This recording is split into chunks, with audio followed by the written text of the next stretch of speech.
Hello mga palangga, masayang buhay sa ating lahat. Kumusta kayo dyan? Welcome to my channel again. For today's video ay meron ako sa inyong ikwento. Pero bago niyan is magluto muna tayo. Ito kung wala pa kayong idea kung anong lulutuin nyo ngayon or bukas or sunod na adlaw, ito ang magandang idea na gusto kong i-share sa inyo. Ayan. So, panoorin nyo lang tong video ko para malaman nyo kung ano ito at paano ko siya ginawa na simpleng-simple lang siya pero masarap. So, ito na yung kwento ko.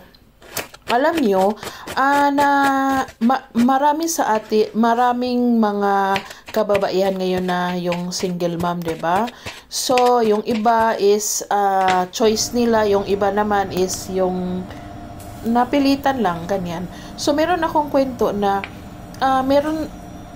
single mom siya dahil wala na yung asawa niya.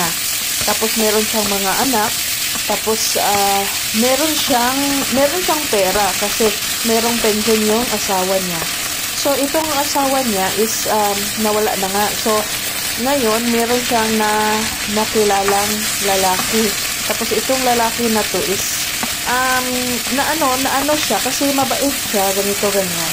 So, hindi niya alam na yung lalaki pala is merong ibang kalaunan niyan, merong ibang babae kasi after mga 2 years nila na sila is may nakitang ibang babae itong lalaki niya. So, ngayon is itong lalaki niya kahit na once a month lang siya kinikita, okay pa din siya.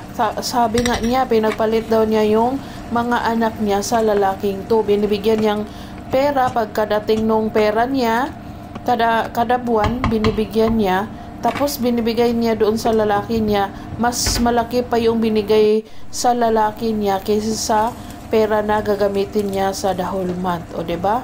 Tapos nalaman niya na meron palang ibang babae itong lalaki niya. So itong isang babae to is parang cool naman siya, hindi siya biktima na masyado. Kung sa akin ka, edi sa akin ka. Kung ganito, ganyan. Tapos, nung nagkabukingan na, kasi sinundan nitong isang babae, nung single mom, sinundan niya yung boyfriend niya, meron palang kinikita na ibang babae. Tapos, yung itong isang babae is mag 1 year na sila. Tapos nung nagkabukingan na, hindi nila alam pareho na meron pa palang isang babae itong lalaki. Ang malala pa is itong isang babae is buntis na, tapos mas bata doon sa dalawa. Yung may pera ang mas matanda kaysa doon sa pangalawa. Tapos ang pangatlo na buntis na ay bata siya. So ngayon is sabi nung may pera na, pinagpalit niya yung lalaki sa mga anak niya. Kaya ngayon nung nagkabukingan na is lahat sila nawala doon sa lalaki. Ayan. Tapos yung lalaki mag-isa na lang at pa-victim siya. So 'di ba? So advice ko lang sa mga single mom diyan, wag niyong ipagpalit yung mga anak niyo sa isang lalaki lang kasi iiwanan kayo ng lalaki niyo, ipagpalit kayo, pero mga anak niyo never kayong iwanan at never kayong ipagpalit. Ayan. So ayan lang aking kwento at tapos na din ang aking nilulutong Bicol Express. Ayan, maraming salamat. Bye-bye.